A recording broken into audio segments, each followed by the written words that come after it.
akan menjelaskan 5 materi dalam mata kuliah Al-Islam Kemuhammadiyaan. Yang pertama ibadah, yang kedua sholat, yang ketiga puasa, yang keempat haji, dan yang kelima ibadah maliyah. Materi pertama yaitu ibadah. Definisi ibadah adalah segala perkara yang dicintai oleh Allah Subhanahu wa Ta'ala, baik berupa perkataan ataupun perbuatan yang tampak ataupun yang tidak tampak. Macam-macam ibadah secara garis besar terdiri atas dua. Yang pertama, ibadah mahdah. Ibadah mahdah adalah setiap perbuatan yang telah disyariatkan dalam Al-Quran maupun hadis. Yang kedua, ibadah ghairul mahdah. Ibadah ghairul mahdah adalah setiap perbuatan yang diniatkan untuk mendapatkan ridho Allah Subhanahu wa Ta'ala sehingga bisa bernilai ibadah. Yang ketiga, menurut bentuk dan sifatnya, ibadah dibagi menjadi 5, yaitu ibadah dalam bentuk perkataan ataupun lisan, contoh zikir, doa, dan membaca Al-Quran. Ibadah dalam bentuk perbuatan yang tidak ditentukan bentuknya, seperti contoh membantu atau menolong orang lain. Yang ketiga, ibadah dalam pekerjaan yang telah ditentukan, seperti contohnya sholat, zakat, dan ibadah haji. Yang keempat, ibadah yang tata caranya dan pelaksanaannya berbentuk menahan diri, seperti puasa. Yang kelima, ibadah yang berbentuk menggunakan hak, seperti memaafkan kesalahan orang lain. Yang keempat yaitu berdasarkan pelaksanaannya, ibadah dibagi menjadi 3. Yang pertama, ibadah jasmania dan rohania, contoh sholat dan puasa. Yang kedua, ibadah rohania dan maliyah, contoh zakat. Yang ketiga, ibadah jasmania, rohania, dan maliyah, contoh ibadah haji. Yang kelima yaitu dalil tentang kewajiban beribadah, terdapat dalam surah Al-Baqarah ayat 21 yang artinya, wahai manusia, sembahlah Tuhanmu yang telah menciptakan kamu dan orang-orang yang sebelum kamu bertakwa. Yang keenam yaitu manfaat dari ibadah yang kita lakukan, ialah dapat memberikan rasa aman, damai, dan tenang, karena Allah dapat mengurus setiap urusan perhambanya dan dapat menghilangkan rasa takabur. Materi kedua yaitu sholat. Definisi sholat adalah secara bahasa sholat berarti doa, dan secara istilah sholat adalah rangkaian ibadah yang terdiri dari ucapan dan perbuatan yang diawali dengan takbiratul ihram dan diakhiri dengan salam. Yang kedua yaitu syarat sholat. Yang pertama beragama Islam, yang kedua sudah balik, yang ketiga berakal sehat, yang keempat suci dari hadas dan najis, yang kelima menghadap kiblat, yang keenam mengetahui masuknya waktu salat, dan yang ketujuh mengetahui syarat, rukun, dan sunnah salat. Yang ketiga yaitu rukun salat. Yang pertama berdiri bagi yang mampu, yang kedua niat, yang ketiga takbiratul ihram, yang keempat membaca surah Al-Fatihah pada setiap rakaat, yang kelima ruku dan tumanina, yang keenam istirahat setelah ruku dan tumanina, yang ketujuh sujud 2 kali dengan tumanina, yang ke-8 duduk antara 2 sujud dan dengan tumanina, yang ke-9 duduk tasyahud akhir, yang ke-10 membaca tasyahud akhir, yang ke-11 membaca salawat Nabi pada tasyahud akhir, yang ke-12 membaca salam yang pertama, dan yang ke-13 teknik melakukan rukuk secara berurutan. Yang keempat yaitu tata cara taharah. Yang pertama wudhu seperti membaca basmalah dan membasuh telapak tangan 3 kali.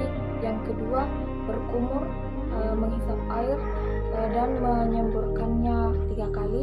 Yang ketiga membasuh seluruh muka 3 kali. Dan yang keempat membasuh kedua tangan dan siku dengan menggosokkannya 3 kali dengan mendahulukan tangan kanan. Yang kelima mengusap kepala dengan menjalankan kedua telapak tangan dari ujung kepala hingga ke tengkuk dan mengembalikannya kedua telapak tangan itu sendiri semula. Setelah itu mengusap kedua telinga. Yang keenam membasuh kedua kaki serta kedua mata kaki dengan menggosokkan sebanyak 3 kali dengan mendahulukan kaki kanan. Yang ketujuh membaca doa setelah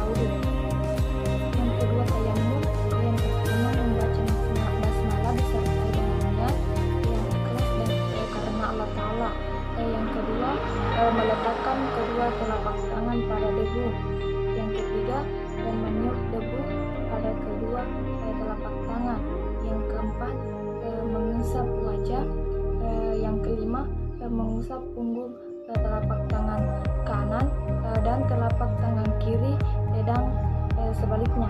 Yang keempat yaitu mandi wajib. Yang pertama, mulailah dengan membasuh atau mencuci kedua tangan dengan niat yang ikhlas karena Allah Ta'ala. Yang kedua, lalu cucilah kemaluan. Yang ketiga, berwudu sebagaimana wudu untuk sholat. Yang keempat, kemudian ambillah air dan masukkanlah jari-jari tanganmu pada pangkal rambut. Yang kelima, mulailah dengan menyiram air pada bagian sisi kanan kepala 3 kali, begitupun sebaliknya. Setelah itu siramlah seluruh tubuh. Yang keenam, kemudian basuhlah kedua kakimu dengan mendahulukan kaki kanan, setelah itu kaki kiri. Kelima yaitu dalil yang menjelaskan tentang sholat dalam surah Al-Baqarah ayat 43 yang artinya, dan dirikanlah salat dan keluarkanlah zakat dan tunduklah rukuk bersama orang-orang yang rukuk. Yang keenam, manfaat sholat. Yang pertama, melancarkan aliran darah. Yang kedua, membuat tubuh rileks. Yang ketiga, peregangan tubuh. Yang keempat, pergerakan sendi. Dan yang kelima, terapi psikologi. Materi ketiga yaitu puasa. Definisi puasa menurut bahasa yaitu imsak atau menahan diri.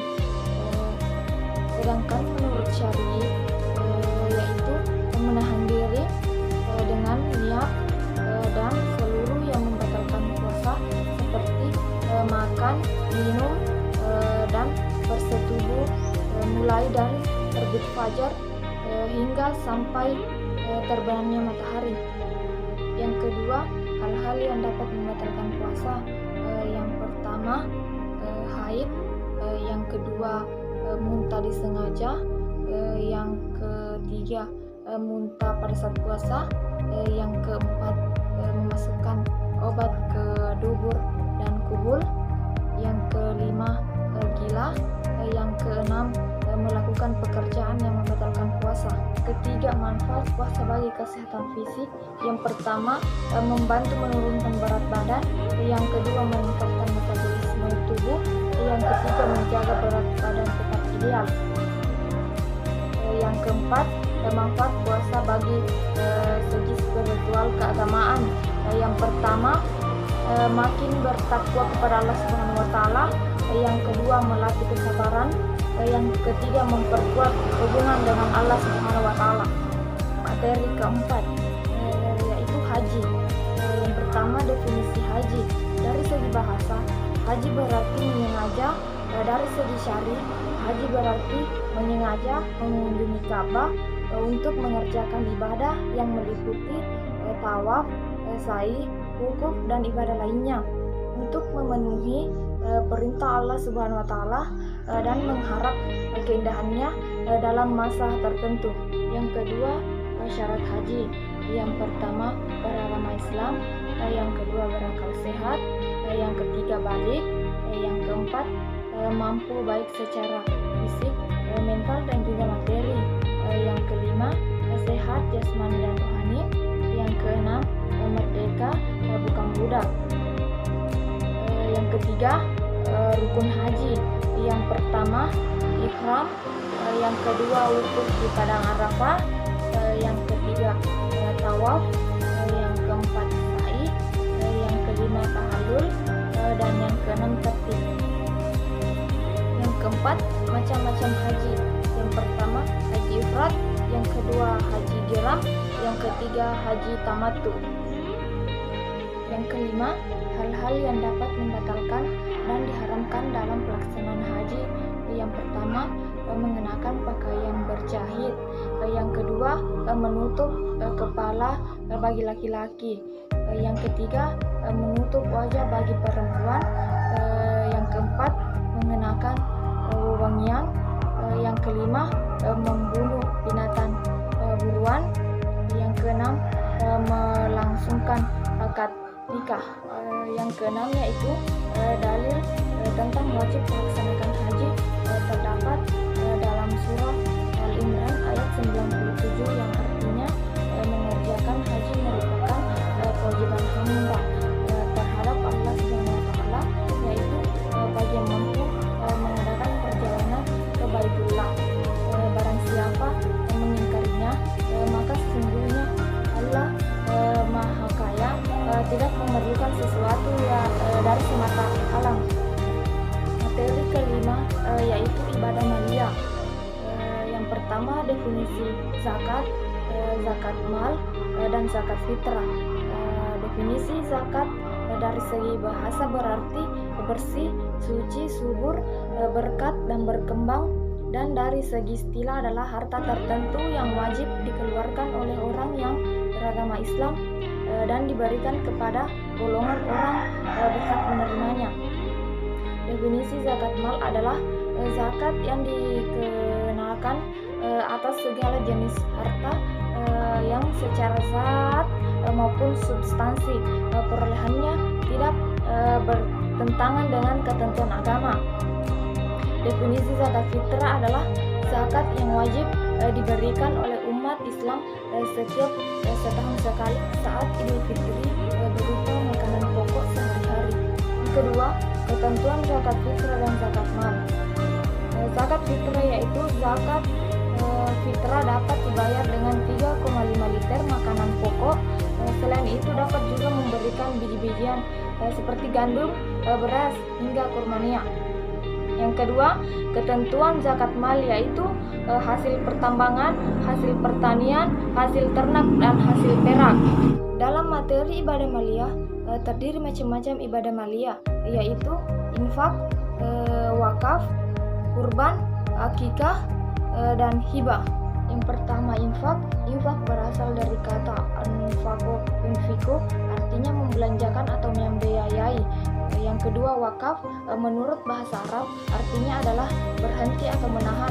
Sedangkan jika dilihat dari istilah, wakaf adalah berhenti sejenak ketika membaca suatu lafaz yang terdapat tanda wakafnya, guna untuk mengambil nafas agar dapat melanjutkan kembali bacaan ayat selanjutnya.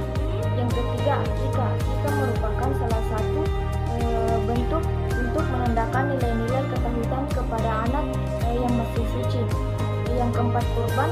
Kurban berarti persembahan pada Allah sebagai bentuk ketaatan dan masilah penyembelihan hewan ternak sebagai bentuk ketaatan pada Allah Subhanahu wa taala. Yang kelima hibah, sebagai hadiah atau pemberian kepada orang lain secara sukarela dan tidak dapat ditarik kembali.